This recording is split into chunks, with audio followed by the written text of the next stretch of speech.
اچھا، اب سورہ فاتحہ کی تلاوت آپ فرمائیں تو اس کے بعد جو ہے میں عرض کر لوں گا. اعوذ باللہ من الشیطان الرجیم بسم اللہ الرحمن الرحیم الحمد للہ رب العالمین الرحمن الرحیم مالک یوم الدین إياك نعبد وإياك نستعين اهدنا الصراط المستقيم صراط الذين أنعمت عليهم غير المغضوب عليهم ولا الضالين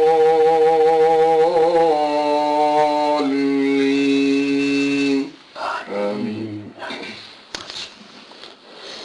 صدق الله مولانا العظيم وصدق رسوله النبي الكريم ونحن على ذلك لمن الشاهدين والشاكرين والحمد لله رب العالمين. میرے بھائیو، یہ قرآن عظیم اللہ کی کتاب ہے. اللہ جل جلالہ نے محض اپنے فضل و کرم سے مخلوق کی ہدایت کے لیے یہ کتاب نازل فرمایا. اللہ کے اوپر کسی چیز کا لزوم نہیں ہے. اہل سنت والجماعت کا مسلک یہ ہے کہ اللہ جل جلالہ پر کسی بات کا لزوم نہیں، یہاں تک ہو کہ نیک عمل پر اجر دینا اللہ پر لازم نہیں اور نہ بد عمل پر سزا دینا لازم. البتہ ایک قوم گزری ہے جس کو معتزلہ کہتے ہیں. وہ کہتے ہیں کہ اللہ پر یہ لازم ہے کہ نیک اعمال کی جزا دے دے اور بد اعمال کی سزا دے. تو یہ اللہ جل جلالہ کی محض فضل و کرم ہے کہ اللہ نے اس کتاب کو نازل فرمایا. اس کتاب کے قرآن عظیم میں دو نام آئے ہیں، ایک ہے قرآن اور ایک ہے فرقان. قرآن فعلان کے وزن پر مبالغے کا صیغہ ہے. قرأ یقرأ سے لیا گیا ہے گویا، اور پھر مبالغے کا صیغہ کبھی مبنی للفاعل اور کبھی مبنی للمفعول ہوتا ہے. لہذا قرآن کے معنی مقروبن کے ہے اور مبالغے کا معنی یہ ہوا کہ دنیا میں سب سے زیادہ پڑھی جانے والی کتاب اگر ہے تو قرآن عظیم. تو قرآن کا معنی یہ ہے. فرقان بھی فعلان کا وزن ہے، یہ بھی مبالغے کا صیغہ ہے. فرقان یا فرقہ یا فرقوں سے لیا گیا ہے بمعنی فرق کرنے کی، جدا کرنے کی، الگ کرنے کی. تو چونکہ یہ کتاب حق اور باطل کے درمیان میں فرق کرتا ہے، یہ فارق بین الحق والباطل ہے، فارق بین الخطا والصواب ہے، اس لیے اس کا نام فرقان. ویسے اگر کوئی پوچھے کہ قرآن کو قرآن کیوں کہتے ہیں تو عام طور سے ذہن میں یہ بات نہیں ہوتی کہ ہم پھر کیا جواب دیں. قرآن کو قرآن اس لیے کہتی کہ دنیا میں سب سے زیادہ پڑھی جانے والی کتاب ہے، اور اس کتاب کو فرقان اس لیے کہتے کہ یہ فارق بین الحق والباطل ہے، تو یہ اس کا نام ہے. اسی لیے اللہ جل فرماتا بل هو قرآن مجید فی لوح محفوظ. اور فرقان کا اسم بھی قرآن عظیم کے لیے قرآن نے استعمال کیا ہے. اللہ جل جلالہ کی طرف سے اس کے دو نام ہیں، ایک فرقان ہے اور ایک قرآن ہے، اور تیسرا نام ہے کتاب. کتاب جو ہے یہ کتبہ یکتبو سے لیا گیا ہے، معنی لکھنے کی بھی آتے ہیں لیکن اصل اس کا معنی اس کتبہ یکتبو کے بہت سے معنی ہیں. ایک معنی اس کا لزوم کی ہے، لازم کرنا، جیسے کہ ہم کسی کے کھاتے میں کچھ لکھتے ہیں کہ اس کے اوپر لازم ہے، اس کے لیے بھی کتبہ کا لفظ جیسے کہ اللہ نے فرمایا یا ایھا الذین آمنوا کتب علیکم الصیام، تمہارے اوپر لکھی گئی ہیں، فرض کیے گئے ہیں روزے۔ اسی طریقے سے کتاب کے معنی جمع کرنے کے بھی آتے ہیں، مجموعے کے معنی بھی آتے ہیں۔ کتاب کا معنی مجموعہ، اور کتاب کے معنی مکتوب لکھا ہوا، اور کتاب کے معنی لزوم۔ تو اس کتاب میں، اس قرآن میں تینوں معنی موجود ہیں۔ یہ مجموعہ بھی اللہ کے احکام کا ایک، اور پھر یہ لازم کرنے والا ہے ہدایت کو۔ جو اس کتاب کو لے گا اللہ اس کو عزت دے گا، ہدایت دے گا، برتری و رفعت دے گا۔ ان اللہ یرفع بہذا الکتاب اقوام، اللہ تعالیٰ اس کتاب کے ذریعے سے قوموں کو بلند کر دیتا ہے۔ اچھا، اسی طریقے سے یہ کتاب کے معنی لزوم کے، مجموعے کے اور لکھے ہوئے کے ہیں۔ تو اس قرآن کا نام کتاب بھی ہے، لیکن کتاب چونکہ نکرہ ہے، جب تک اس کے اوپر الف لام داخل نہ ہو جائے، معرفہ نہ بن جائے، تو اس سے قرآن مراد نہیں ہوگا، کیونکہ کتاب نکرہ ہے۔ اچھا، جب یہ بات ہوئی تو اب اگر آپ چاہتے تو میں اس کا تاریخی پس منظر بیان کر دوں کہ قرآن پاک کب اور کیسے نازل ہو۔ قرآن عظیم کی نزول کے دو طریقے ہیں۔ ایک نزول ہے باعتبار احکام کے،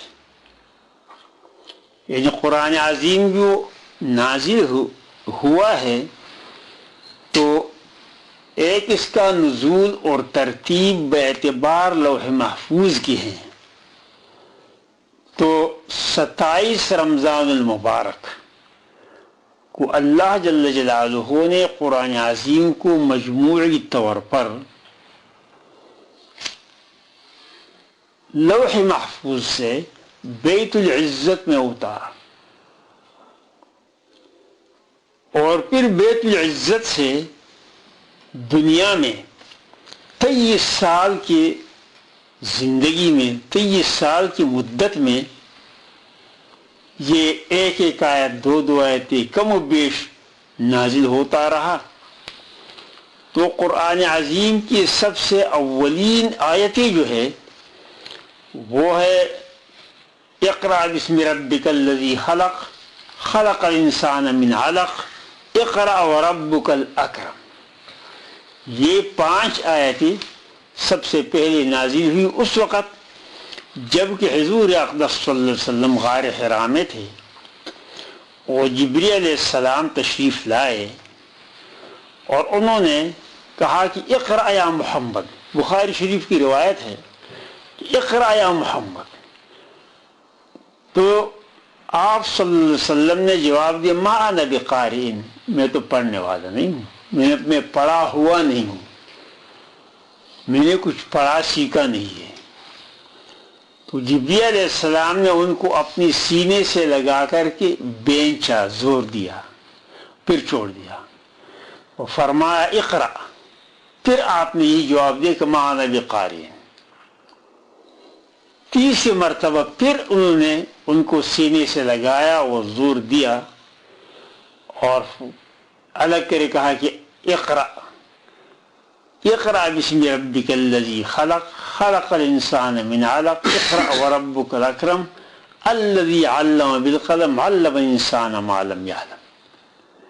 یہ 5 آیتیں نازل ہوئی، اور جبریل علیہ السلام آئے تھے تو انسانی شکل میں، بشری اپنی اصلی شکل میں نہیں بلکہ انسان کی شکل میں آئے تھے۔ جبریل علیہ السلام تشریف لے گئے، لیکن وحی الہی کا تحمل بڑا مشکل تھا، کیونکہ اللہ بڑے ہیں، اللہ کا کلام بڑا ہے، تو اللہ کی اس کلام کو برداشت کرنا یہ بہت ہی مشکل عمل تھا۔ باوجود اس کی کہ حضور اقدس صلی اللہ علیہ وسلم کو اللہ جل جلالہ نے 40 جنتی آدمیوں کی بشری قوت دی ہے اور ایک جنتی آدمی کی قوت جو ہے وہ 100 آدمیوں کی ہے. اس بنا پر دنیا کی 4000 آدمیوں کی قوت اللہ پاک نے آپ صلی اللہ علیہ وسلم کو دی. باوجود اتنی بڑی قوت کے برداشت نہیں کر سکتے. چنانچہ وہی گھبراہٹ اور خوف کے عالم میں غار حرا سے اتر کر کے گھر تشریف لائے. حضرت خدیجہ الکبریٰ رضی اللہ تعالی عنہ سے کہ زملونی زملونی، مجھے کمبل اڑا دو، مجھے کمبل اڑا دو. اور فرمایا کہ مجھے اپنے اوپر جو ہے وہ ہلاکت کا خوف ہے. حضرت خدیجہ رضی اللہ تعالیٰ عنہ نے بہت ہی پیار اور محبت سے کہا کہ کلا ہرگز ہی نہیں ہوگا، آپ تو محروموں کے لیے معاون ہیں، آپ بیوہ یتیموں کی امداد کرنے والے ہیں، آپ تو خیر کے کاموں میں سبقت کرنے والے ہیں. ایسے شخص کو اللہ کبھی ہلاک نہیں کرے. بہرحال آپ صلی اللہ علیہ وسلم پر چونکہ وحی کا بوجھ بہت ہی ثقیل اور مشکل تھا، تو حضرت خدیجہ رضی اللہ تعالی عنہ آپ کو اپنے چچزاد بھائی نوفل کے پاس لے گئے، کیونکہ وہ دین عیسائی پر تھا اور تورات انجیل کا علم رکھتا تھا. وہاں پر انہوں نے کچھ سوالات کیے تو انہوں نے کہا کہ یہ وہی ناموس اعظم ہے، وہی ناموس اکبر ہے، یعنی جبریل علیہ السلام ہے جو کہ انبیاء علیہ السلام کے پاس وحی لاتے ہیں، اور وہ بھی تمہارے پاس وحی لائے ہیں. گویا کہ آپ کو یہ نبوت کا پیغام ہے کہ آپ پیغمبر ہیں. لیکن کاش میں زندہ ہوتا کہ میں آپ کی تعاون کرتا اس وقت جب کہ تمہاری قوم تم کو اس شہر سے نکالی. آپ صلی اللہ علیہ وسلم نے بھی اس بارے میں فرمایا اور حضرت خدیجہ الکبریٰ رضی اللہ عنہ نے کہ کیا ان کو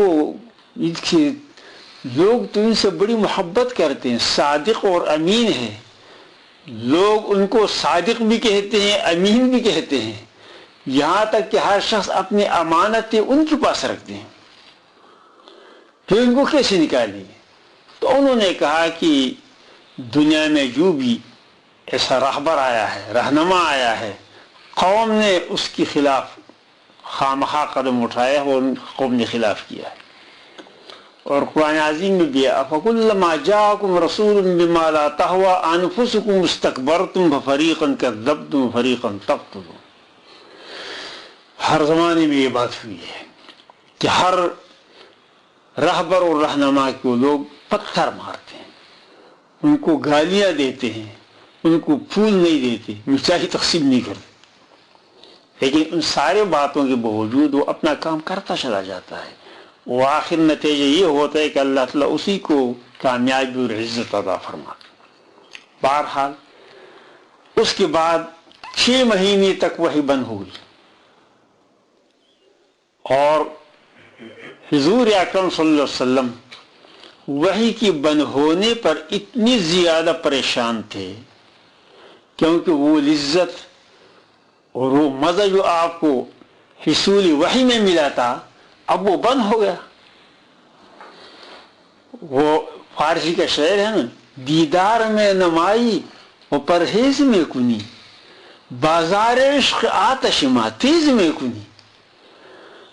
جب محبوب اپنا چہرہ دکھا دیتا ہے اور پھر چھپا دیتا ہے، نہیں دکھاتا، تو اس عاشق کی دل میں عشق کی آگ اور بھی بڑھ جاتی ہے. تو حضور اقدس صلی اللہ علیہ وسلم کی اس بارے میں بہت بڑی پریشانی تھی. یہاں تک فرماتے ہیں کہ میں کبھی کبھی اپنے آپ کو پہاڑ سے گرانے کی فکر میں ہوتا کہ میں خودکشی کر کے اپنے آپ کو پہاڑ سے گرا دوں. جب کبھی میں ارادہ کرتا تو فوراً آواز آتی خبردار، اور جو ہے وہ میں اس حرکت سے رہ جاتا. کہ دوسری مرتبہ جبریل علیہ السلام کو انہوں نے دیکھا، جو کہ آسمان و زمین کے درمیان اس فضا میں کرسی پر بیٹھے ہوئے ہیں، اور وہاں پر دوبارہ ان کے ساتھ مکالمہ ہوا. تو یہ قرآن عظیم اس طریقے سے یہ اس کی ابتدا آئی ہے. اچھا، باقی تفصیلات جو ہے کتابوں میں آپ دیکھ لیں گے. اب یہ تفصیل میں نے بیان کی اس لیے کہ آپ کا ذہن ذرا مربوط ہو جائے. اچھا، یہ تو قرآن عظیم کی پس منظر وہ ہے جو کہ نازل ہونے کا. تو قرآن عظیم کی نزول کے دو ترتیبیں، ایک ترتیب لوح محفوظ کا ہے. یہ جو ہمارے سامنے قرآن عظیم موجود ہے یہ ترتیب لوح محفوظ کا ہے. لوح محفوظ میں اسی طریقے سے یہ قرآن عظیم مکتوب اور محفوظ ہے، لکھا ہوا ہے اور حفاظت میں. اور ایک ترتیب جو ہے وہ دنیا میں آنے کا ہے، تو اس سے مختلف ہے. کیونکہ اب اقرا باسم ربک الذی خلق یہ صورت جو ہے قرآن کے آخر میں ہے، اور قرآن عظیم کی جو سب سے آخری آیت جو ہے وہ سورہ بقرہ میں ہے. یہ آیت ہے واتقوا یوما ترجعون فیہ الی اللہ ثم توفی کل نفس ما کسبت وہم لا یظلمون. یہ سب سے آخری آیت ہے. عام لوگ میں مشہور ہے کہ الیوم اکملت لکم دینکم، یہ آیت آخری ہے، غلط ہے. یہ آیت تو عرفات میں حضور اکرم صلی اللہ علیہ وسلم پر حجۃ الوداع کے موقع پر عرفات میں نازل ہوئی. اس کے بعد اور بھی بہت سی آیت نازل ہوئی. الیوم اکملت لکم دینکم جو سورہ مائدہ کی آیت ہے، اور یہ جو سورہ بقرہ کی آیت ہے، سورہ بقرہ کے آخر میں. تو ترتیب نزول الگ ہے اور ترتیب لوح محفوظ الگ ہے. لوح محفوظ میں وہی ترتیب ہے جو ہمارے پاس موجود ہے. اسی وجہ سے جب قرآن عظیم نازل ہوتا تو آپ صلی اللہ علیہ وسلم کاتبین وحی کو بلا کر ان کو سمجھاتے کہ یہ آیت وہاں رکھنا ہے، یہ آیت وہاں رکھنا، یہ فلاں صورت میں، یہ فلاں صورت میں. لہذا ہمارے سامنے جو ہے وہ تو وہی ترتیب ہے کیونکہ حضور اکرم صلی اللہ علیہ وسلم نے لوح محفوظ کی ترتیب کے مطابق جو ہے ہمیں دیا ہے. اور نازل ہونا تو مختلف طریقوں سے ہوا ہے. جو پہلے واقعات ہیں وہ بعد میں لکھے ہیں، اور جو بعد کے ہیں وہ پہلے ہیں. یہ نزول، اور اس میں بھی اللہ جل جلالہ کی بہت بڑی حکمت. قرآن عظیم لوگوں کو تعلیم دینے کے لیے، سکھانے کے لیے نازل ہوا ہے. اسی لیے حسب ضرورت جب بھی کسی حکم کی ضرورت ہوتی نازل ہو جائے، جب بھی کسی کام کی ضرورت ہوتی. ایک مرتبہ آیات نازل ہوئی لا يستوي القاعدون من المؤمنین والمجاہدین فی سبیل اللہ. عبداللہ بن مکتوم رضی اللہ تعالیٰ عنہ رونے لگے کہ میں تو جہاد نہیں کر سکتا، میرا کیا بنے گا. تو اللہ پاک نے یہ ٹکڑا نازل ہو غیر اولی الضرر، یہ ٹکڑا نازل ہو، اور اس سے ان کی تسلی ہوئی. جو تکلیف والے ہیں، اندھے ہیں یا لنگڑے ہیں یا مریض ہے یا اور کسی طریقے سے ہیں، تو اس میں شامل نہیں ہے. وہ لوگ ہیں جو کہ تیار ہو اور پھر بھی وہ جہاد کے لیے نہیں جاتے، تو وہ لوگ اور جو گھر میں بیٹھے ہیں دونوں برابر نہیں ہو سکتے. اچھا، تو قرآن عظیم اس طریقے سے ہمارے پاس یہ قرآن ہمارے پاس جو موجود ہے یہ اللہ جل جلالہ کا کلام ہے. اگر آپ چاہتے ہیں تو اس کی وہ مسئلہ کلام سے مراد کلامی نفسی ہے یا کلامی لفظی ہے، جس پر قرون اولیٰ میں بہت بڑی مصیبت آئی تھی. امام شافعی رحمۃ اللہ علیہ نے تو یہ کہہ کر کے اپنی جان چھڑائی کہ کلامی بالقرآن حادث، کلامی بالقرآن حادث، تو اس نے اپنی جان چھڑائی. لیکن امام احمد بن حنبل رحمۃ اللہ علیہ نے اس بارے میں اتنا تشدد اور سختی اختیار فرمائی کہ فرمایا کہ قرآن عظیم بمائے کاغذ کے، بمائے گتوں کے، بمائے رحیل کے سب قدیم ہیں، اس میں حادث کوئی نہیں. اس کی وجہ یہ ہے کہ یہ فصاحت و بلاغت کا ایک طریقہ ہے کہ اگر مخاطب کی طرف سے انکار کمزور ہو تو جواب بھی کمزور ہوتا ہے، اگر انکار طاقتور ہے تو جواب بھی طاقتور ہوتا ہے. اللہ نے فرمایا ہے قرآن عظیم میں ہے وَضْرِبْ لَهُم مَّثَلَ أَصْحَابَ الْقَرْيَةِ إِذْ جَاءَهَا الْمُرْسَلُونَ إِذْ أَرْسَلْنَا إِلَيْهِمْ اثْنَيْنِ فَكَذَّبُوهُمَا فَعَزَّزْنَا بِثَالِثٍ فَقَالُوا إِنَّا إِلَيْكُمْ مُرْسَلُونَ. إِنَّا إِلَيْكُمْ مُرْسَلُونَ، إِنَّا تحقیق کے لیے، اور انہوں نے تکذیب کی. قالوا ما انتم الا بشر مثلنا وما انزل الرحمن من شيء ان انتم الا تكذبون. انکار سخت ہوا تو جواب بھی سخت ہے. قالوا ربنا يعلم انا اليكم لمرسلون. لام ابتدائیہ تاکیدیہ معطل القسم، ربنا يعلم قسم، تو قسموں سے بات کو مؤکد کر کے فرمایا کہ ہم خواہ اللہ کی طرف سے بھیجی ہوں پیغمبر.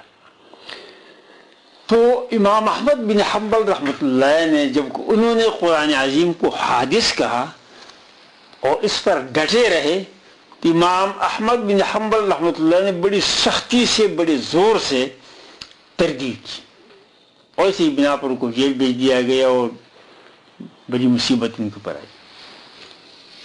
اب یہاں ایک مسئلے میں یہ اختلاف ہے کہ قرآن عظیم سے مراد کلام نفسی ہے یا کلام لفظی ہے. کلام لفظی جو ہے یقیناً اس پر حدوث طاری ہوتا ہے. جب تک الف ختم نہ ہو بے نہیں پڑھی جاتی، بے ختم نہ ہو جیم نہیں پڑھا جائے. یہ ہوتا ہے نہیں ہوتا؟ تو جس چیز کے اوپر عدم طاری ہوتا ہے وہ قدیم نہیں ہوتا، حادث ہوتا ہے. اور یہی دلیل معتزلہ کا تھا. ابو علی جبائی اور ان کے جو لوگ تھے انہوں نے مامون الرشید اور ان کے ہم نواؤں کی اس طریقے سے سمجھایا تھا کہ دیکھو یہ تو پاگل پنا ہے، کیا ہمارے الفاظ جو ہے یہ نئے نئے آتے نہیں ہیں، جس کے اوپر عدم طاری ہو تو وہ قدیم کیسے ہو سکتا ہے، وہ تو حادث ہوگا. یہاں پر جو مسئلہ مشکل مسئلہ جو ہے کہ قرآن پاک سے مراد قرآن یہ لفظی ہے یا اس سے مراد کلام نفسی مراد ہے. میں آپ کو ایک اور بات بتاؤں، آپ نے نور الانوار میں ایک مسئلہ پڑھا ہوگا، وہ یہ ہے کہ امام ابو حنیفہ رحمۃ اللہ علیہ کا اپنا مسلک یہ ہے کہ باوجود قدرت علی العربیہ اپنی زبان میں نماز پڑھنا صحیح ہے. یہ مسئلہ آپ لوگوں نے پڑھا ہی نہیں پڑھا؟ نور الانوار میں ہے یہ. اچھا، صاحب ہدایہ نے اس کے حاشیے پر اس پر کچھ تفصیل بیان کی ہے کہ امام ابو حنیفہ رحمۃ اللہ علیہ نے یہ بات فرمائی ہے، حالانکہ ہدایہ میں ان نے دلیل بھی پیش کی ہے. امام ابو حنیفہ رحمۃ اللہ فرماتے ہیں کہ قرآن کا تعلق عربی کے ساتھ، زبان کے ساتھ نہیں ہے، اور اس دلیل یہ کہ قرآن نے خود بتایا وَإِنَّهُ لَفِي زُبُرِ الْأَوَّلِينَ، یہ قرآن پہلے کتابوں میں بھی تھا، اور یقیناً پہلے کتابیں عربی میں نہیں تھی، تو قرآن کی تخصیص عربی کے ساتھ نہ رہی. تو جب عربی کے ساتھ تخصیص نہ رہی تو کسی بھی زبان میں قرآن پڑھ سکتے. اور یہ ترکوں میں جو مصطفیٰ کمال اتاتورک نے جو ترکی میں اذان اور ترکی میں نماز اور ترکی میں ساری چیز جو ہے مقرر کی تھی، وہ تو عداوت و عناد کی بنا پر تھا، لیکن اس کی کان میں بھی کسی عالم نے کہا ہوگا نا کیا اس کا یہ ہو سکتا ہے، کیونکہ ترکوں میں احناف بہت زیادہ ہے، تو کسی حنفی عالم نے ان کو بتایا ہوگا۔ تو قرآن سے مراد قرآن کی کلام نفسی ہے، اور اس پر دلیل یہ پیش کرتے کہ ان الکلام لفی الفؤاد وانما، ان الکلام لفی الفؤاد وانما جعل اللسان علی الکلام دلیلا۔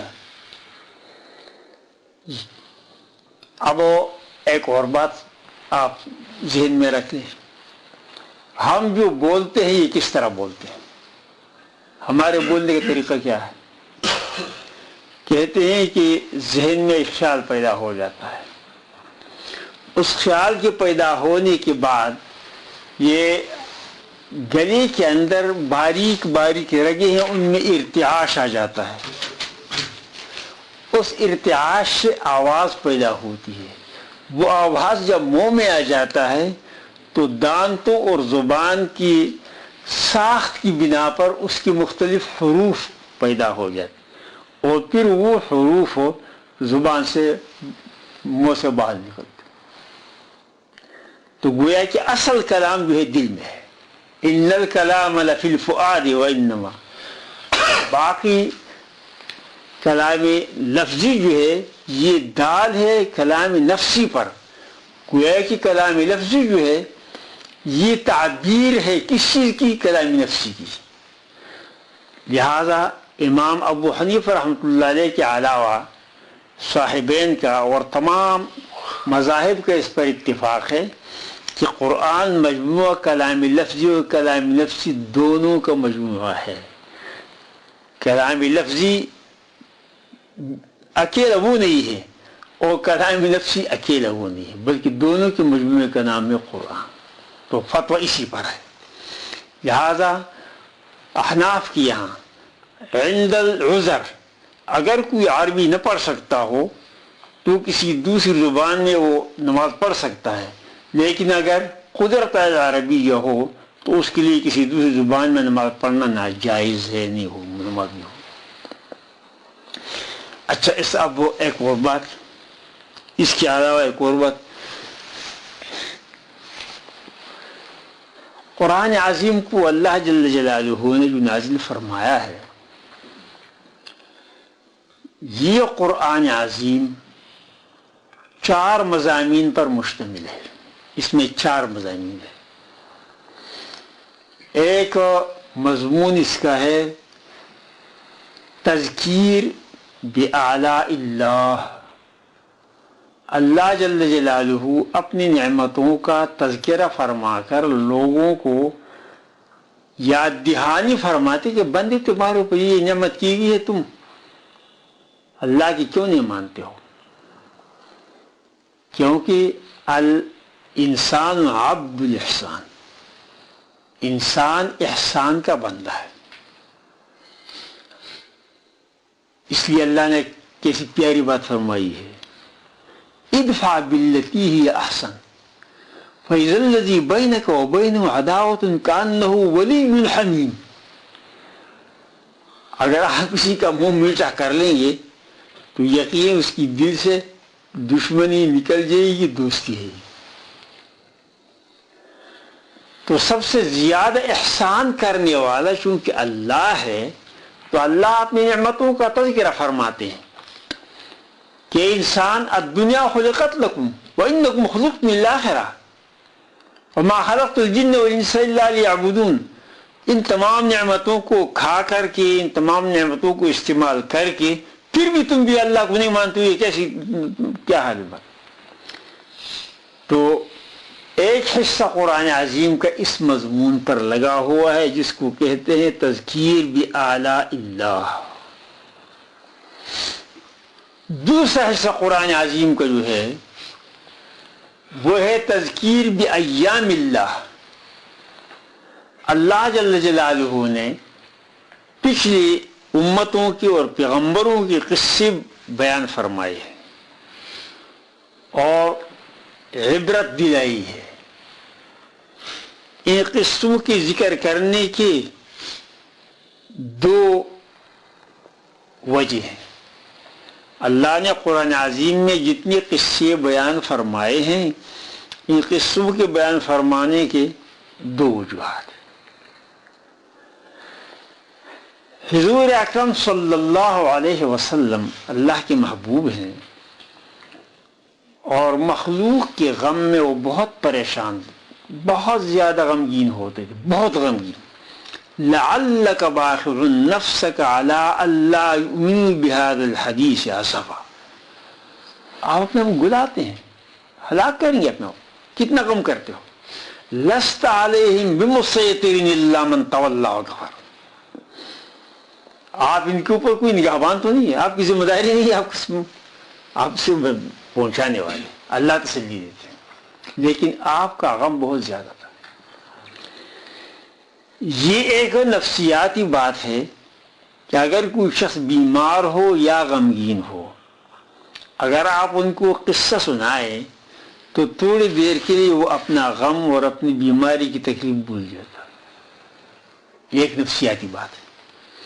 خواجہ نظام الدین اولیاء رحمۃ اللہ علیہ بیمار ہوئے تو ان کے جو خلیفہ اور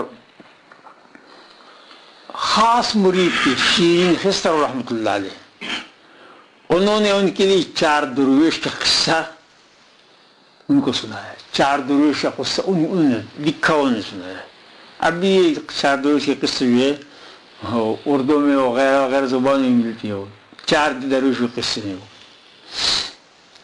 تو چونکہ قصہ سننے سے ذرا انسان کی توجہ ہٹ جاتی ہے اپنی بیماری سے اور اپنے درد و غم سے، پریشانی سے، تو اس لیے اللہ جل جلالہ اپنے پیارے نبی کو پچھلے زمانے کے پیغمبروں کے قوموں کے قصے سناتے ہیں تاکہ آپ کی توجہ تھوڑی دیر کے لیے اپنے غم سے ہٹ جائے.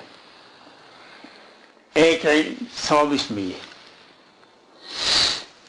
دوسرا سبب یہ تھا کہ قوم کو تعبیر دلانا، ان کو یہ عبرت دلانا ہے کہ دیکھو پچھلی قوموں میں سے جس نے اپنی پیغمبر کی بات مانی وہ کامیاب ہوئے، جس نے نہیں مانی وہ ناکام ہوئے. تم بھی اگر اپنے پیغمبر کی نہ مانو گے ناکام ہو جاؤ گے، مانو گے تو کامیاب ہو جاؤ. تو یہ ہے تذکیر بایام اللہ. اللہ جل جلالہ اسی ذریعے سے لوگوں کو نصیحت فرماتے ہیں، عبرت دلاتے ہیں. تیسرا طریقہ ہے امثال کا. اللہ تعالیٰ لوگوں کو سمجھانے کے لیے مثال بیان کرتے ہیں. ضرب اللہ مثلا عبدا مملوکا لا یقدر علیہ. کیسی بہترین مثال دی ہے کہ دیکھو ایک شخص اس کے 2 غلام ہیں. ایک غلام تو وہ ہے جو کہ تکڑا ہے، کام کرنے والا ہے، جہاں بھی جاتا ہے بھلائی لاتا ہے. اور ایک وہ غلام ہے جو کہ بے چارہ ہے، جہاں بھی جاتا ہے نقصان کے بغیر کچھ نہیں لاتا. بتاؤ دونوں برابر ہو سکتے ہیں؟ یہ تو سیدھی سادی بات ہے. اس لیے اللہ فرماتے کہ مومن بندہ اور کافر بندہ دونوں کیسے برابر ہو سکتے ہیں؟ جو کہ قانونی فطرت پر عمل کرنے والا ہے اس کی مثال اس بندے کے ہیں جو کہ جہاں بھی جاتا ہے خیر لاتا ہے، اور اس شخص کی مثال جو کہ قانونی فطرت کے خلاف ہے وہ وہی ہے جو جہاں جاتا ہے بغیر غم کے وہ بھی نہیں رہتا. دونوں برابر. لہذا اگر تم مومن بندے بنو گے، مثال سے یہ بتاتے ہیں یہ مومن بندو تو اچھائیاں لانے والے بنو گے، دنیا کو آباد کرنے والے بنو گے، دنیا میں خیر و عافیت پیدا کرنے والے بنو گے، اپنے واسطے بھی خیر اور مخلوق خدا کے واسطے بھی خیر لاؤ گے. لیکن اگر ایسا نہیں کرو گی تو سب سے پہلے اپنے واسطے شر پیدا کرو گے. وہ کہتے ہیں کہ بے عقل، یہ میرے بھائی یہ بات یاد رکھو، بے عقل اپنے ساتھ اتنا برا کرتا ہے کہ اتنا برا اس کے ساتھ دشمن نہیں کر سکتا. بے عقل اپنے ساتھ اتنا برا ہی کرتا ہے کہ دوسرا دشمن اس کا اتنا برا ہی نہیں کرتا. تو امثال بیان فرماتے ہیں. اور چوتھی چیز جو ہے جو اللہ نے بیان فرمائی ہے وہ تذکیر بالموت وما بعدہ ہے کہ اے انسان تمہاری زندگی محدود ہے، یہ دنیا ختم ہونے والی ہے، دنیا ختم ہونے کے بعد پھر کیا ہوگا اس کے بارے میں میزان ہے، صراط ہے، اور جنت ہے، دوزخ ہے، اللہ کے سامنے پیشی ہے اور ساری باتیں. تو قرآن عظیم کا کچھ حصہ اس پر لگا ہوا ہے اور کچھ حصہ تذکیر بآلاء اللہ پر ہے، کچھ حصہ تذکیر بایام اللہ پر ہے، کچھ حصہ امثال پر ہے. یہ سارے قرآن عظیم کی کسی بھی آیات کو لے لو، ان چاروں مضامین میں سے کسی ایک موضوع سے اس کا تعلق ہے. اچھا، اب اس کے بعد ایک اور بات سن لو. قرآن عظیم اللہ کی کتاب ہے، اس پر ایک اشکال پیدا ہوتا ہے. اشکال یہ پیدا ہوتا ہے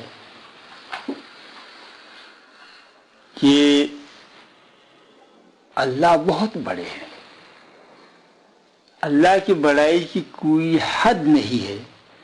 اے برطرز خیال قیاس و گمان و وہم، اے برطرز خیال قیاس و گمان و وہم اور ہرچ گفتاند شنیدیم و خواند.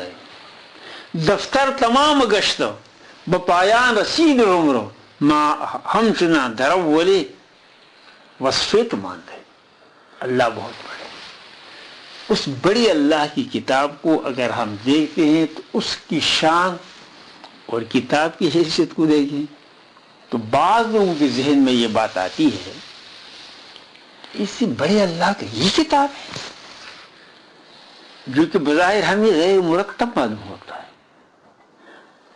بار بار اس میں اگر آپ دیکھیں تو حضرت موسیٰ علیہ السلام کا قصہ قرآن میں کتنے مرتبہ آیا ہے، شیطان کا تذکرہ کتنے مرتبہ آیا ہے، اسی طریقے سے دوسری قصے اس میں متعدد آئے ہیں. اور یہ ایک بات ہے آپ کو معلوم ہے، تکرار کلام عرب میں شنیع، بار بار کہنا یہ کلام الہی کی مناسب معلوم نہیں ہوتا. تو پھر اس اشکال کا جواب کیا ہوگا؟ میرے بھائی یہ اشکال کا جواب آسان ہے. یہ واقعی اللہ کی کتاب ہے، اس میں کوئی شک نہیں. اللہ بڑے ہیں، اللہ کی کتاب بھی بڑی ہے، لیکن انہوں نے کتاب ہمارے لیے بھیجی ہے، اپنے واسطے نہیں ہے. یہ ان کی نہیں. جیسے ہم ہیں ہمارے ذہن اور ہمارے عقل اور ہماری سمجھ کے مطابق کتاب نازل کی ہے، باوجود اس کی تہ تک اب تک کوئی نہیں پہنچا. جمیع العلم فی القرآن لیکن تقاصر عنہ افہام الرجال، تمام علوم قرآن میں موجود ہے. اس قرآن کو اگر ماہر تاریخ اور سیاستدان اٹھا لیتا ہے تو وہ کہتے ہیں سراسر اس میں سیاست ہے اور تاریخ ہے. اس میں قوموں کے عروج و زوال کے اسباب لکھے ہیں، اور اگر ماہر طبیعت اس کو اٹھا کے دیکھتا ہے تو یہ تو بالکل سائنسی کتاب ہے. اسی طریقے سے اگر یہ ماورا و طبیعت و الہیات والے اس کو اٹھاتے تو کہتے تو الہیات کی کتاب ہے. غرض یہ کہ ہر ذہن کے مطابق اس میں مواد موجود ہے، اس لیے اللہ کی کتاب ہے کہ تمام مخلوق کی ہدایت کی نازل کی گئی. اچھا، اب اس کے بعد جو ہے یہ سورہ فاتحہ اب شروع ہوتا ہے. سورہ فاتحہ کے اول میں بسم اللہ الرحمن الرحیم. اس بسم اللہ الرحمن الرحیم کے بارے میں علماء کا اختلاف ہے کہ کیا یہ بسم اللہ الرحمن الرحیم قرآن کی آیت ہے یا نہیں. مگر مراد سورہ نمل میں جو بسم اللہ الرحمن الرحیم اس کے علاوہ ہے وہ تو باتفاق قرآن وَإِنَّهُ مِن سُلَيْمَانَ وَإِنَّهُ بِسْمِ اللَّهِ الرَّحْمَنِ الرَّحِيمِ اللَّهُ تَعَالَى عَلَيَّ وَأْتُونِي مُسْلِمِينَ. وہ تو قرآن پاک کی آیت ہے، اس میں کوئی شک نہیں. لیکن اختلاف اس بات میں ہے کہ ہر سورت کے اول میں بسم اللہ الرحمن الرحیم یہ لکھا جاتا ہے، یہ قرآن پاک کا جز ہے یا نہیں. تو اکثر لوگوں کا خیال ہے کہ قرآن پاک کا جز نہیں. یہ ایسی آیت ہے کہ یہ نہ کسی سورت کا جز ہے، نہ سورہ فاتحہ کا جز ہے، نہ قرآن کا جز ہے، بلکہ صحیح فیصلہ یہ ہے کہ یہ مستقل آیت ہے جو کہ فرق بین السورتین کے لیے نازل ہوا. جیسے کہ ہم کتاب میں باب کا عنوان دیتے ہیں، فصل کا عنوان دیتے ہیں، تو باب اور کتاب کی تعریف میں ہم یہ کہتے ہیں، کتاب کہتے ہیں کس کو؟ مجموعہ مسائل مختلف الجنس کو. مختلف الجنس مسائل کی مجموعی کو کہتے ہیں کتاب. اور فصل کسے کہتے ہیں؟ باب کسے کہتے ہیں؟ مسائل مختلف النوع کی مجموعی کو کہتے ہیں باب. اور مسائل مختلف الصنف کی مجموعی کو کہتے ہیں فصل. تو جس طرح کا کتابوں میں ہمارے یہ عنوانات ہوتے ہیں، تو اللہ جل جلالہ کی اس کتاب میں بسم اللہ الرحمن الرحیم کے عنوان سے دو صورتوں کے درمیان میں فصل. جیسے کہ فصل کے معنی یہ ہے کہ قطع ہے بحث اول کا، شروع ہے بحث ثانی میں، یہ ترجمہ کرتے ہیں. اسی طریقے سے بسم اللہ الرحمن کا مطلب یہ کہ پہلا مضمون ختم، اب دوسرا مضمون شروع ہوا. تو یہ بسم اللہ الرحمن دو صورتوں کے درمیان فرق کے لیے نازل کیا گیا.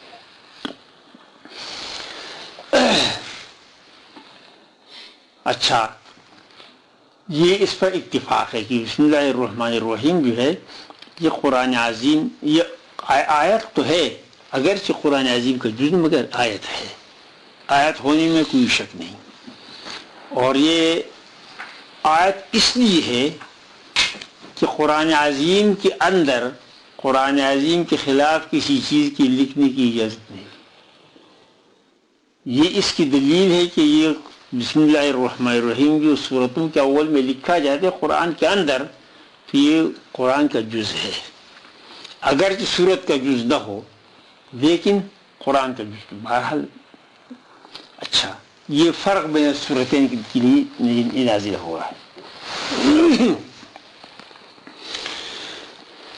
تو یہ بسم اللہ الرحمن الرحیم اس کے ابتدا میں یہاں ایک اور سوال بھی آپ ذہن میں رکھ لیں. بسم اللہ الرحمن الرحیم میں 3 اسماء ہے اللہ کے، اللہ رحمان رحیم، وہ اللہ کے 99 نام ہیں.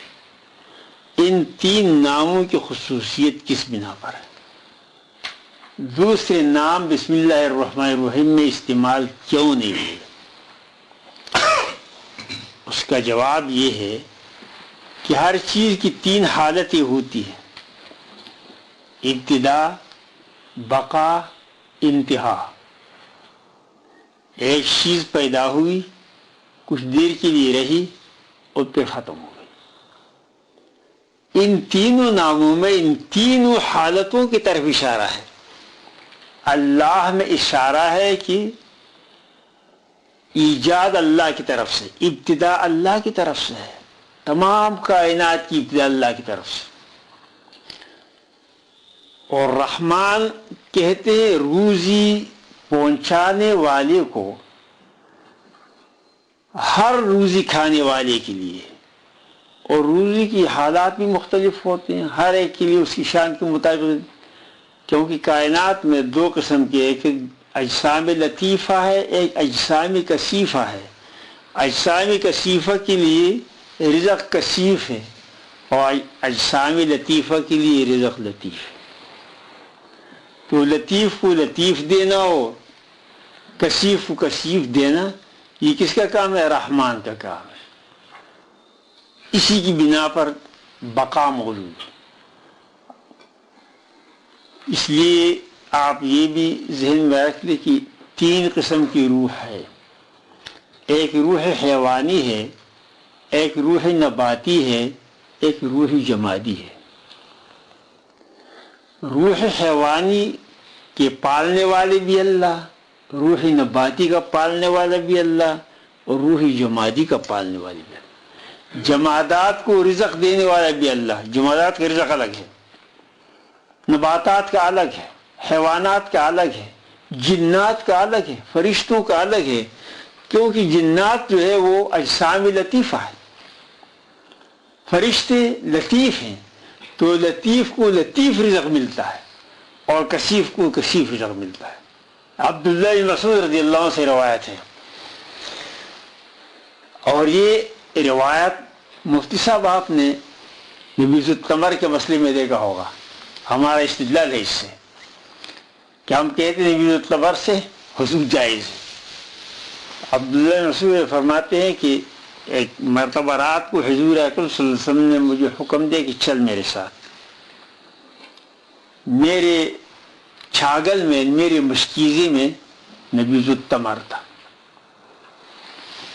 تو میں آپ کے ساتھ روانہ ہوا، مکہ مکرمہ کے شہر سے باہر نکلے، جہاں اب مسجد جن آباد ہے وہاں پر، تو حضور اکرم صلی اللہ علیہ وسلم نے فرمایا کہ میرے لیے ڈلے تلاش کرو استنجا کے لیے۔ اندھیرا تھا تو میں نے 2 پتھر اور ایک مینگنی، اونٹ کی مینگنی اٹھائی، آپ صلی اللہ علیہ وسلم کے ہاتھ میں نے دیے تو آپ نے مینگنی کو پھینک دیا، فرمایا ھذا رکسن، یہ تو گندگی ہے، اور پھر جو ہے اس مشکیزے سے جس میں نبیذ التمر تھا اس پر آپ نے وضو فرمایا، وضو فرمانے کے بعد پھر مجھے بٹھایا اور میرے گرد اس نے ایک سرکل کھینچا، فرمایا اس سے باہر نہ نکلو، اور خود حضور صلی اللہ علیہ وسلم کچھ دور تشریف لے گئے۔ فرماتے کہ میں اس سرکل میں بیٹھا ہوا تھا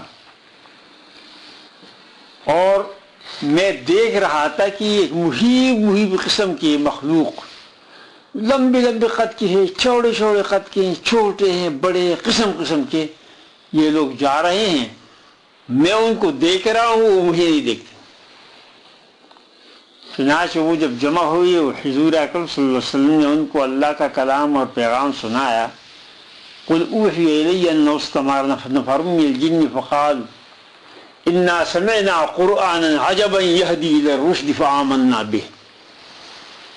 تو اس کے بعد جب آپ واپس تشریف لائے تو فرمانے لگے کہ جنات نے مجھے یہ درخواست دی ہے کہ آپ اپنی امت کو کہہ دیں کہ گوبر پر استنجا نہ سکھائے اور ہڈی پر استنجا نہ سکھائے، کیونکہ ہڈی پر ہمارے لیے رزق پیدا ہوتا ہے اور گوبر پر ہمارے حیوانات کے لیے رزق پیدا ہوتا ہے۔ معلوم ہوا کہ ہڈی پر جو رزق پیدا ہوتا ہے وہ ایک لطیف ہے، اور یقیناً چونکہ ہڈی میں فاسفورس ہوتا ہے، اور فاسفورس جو ہے یہ ایک آتشی مادہ ہے، کیونکہ جنات آگ سے پیدا ہو گئے ہیں تو ان کے لیے وہاں ان کے مطابق رزق پیدا ہوتا ہے۔ اسی طریقے سے گوبر میں بھی گیس ہوتا ہے، تو اس میں بھی ان کے حیوانات کے لیے رزق اللہ تعالیٰ پیدا کرتے ہیں۔ تو اللہ جل جلالہ رحمان ہے، اور رحمان کے معنی یہ کہ روزی دینے والا ہر روزی کھانے والے کو اس دنیا میں، لہذا اللہ کے بعد ابتدا اللہ سے ہوئی، تو اس عالم کو باقی رکھنے والا بھی وہ اللہ ہے جس کی صفت رحمان ہے۔ تیسرا نام ہے رحیم۔ تو رحیم کے معنی یہ ہے کہ دار آخرت میں نیک کو اس کا جزا، بد کو اس کی سزا دینا، یہ رحیم کے معنی ہے۔ ہائے، کہتے ہیں دوزخ بھی اللہ کی رحمت ہے۔ جہنم بھی اللہ کی رحمت ہے. اس لیے وہ کہتے ہیں کہ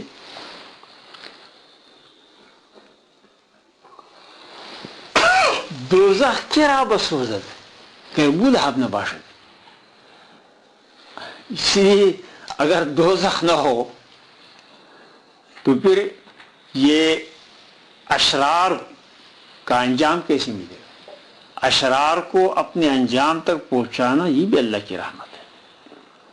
ابرار کو ان کے انجام تک پہنچانا یہ بھی اللہ کی رحمت ہے. تو رحیم اللہ تعالیٰ رحیم. اس لیے ان 2-3 ناموں کی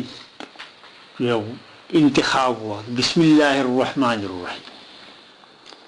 اللہ لغت میں کہتے ہیں معبود برحق کو.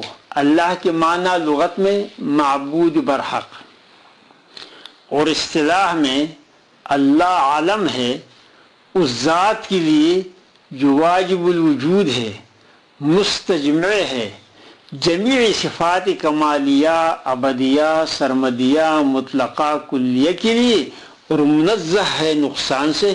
یہ اللہ کا معنی ہے.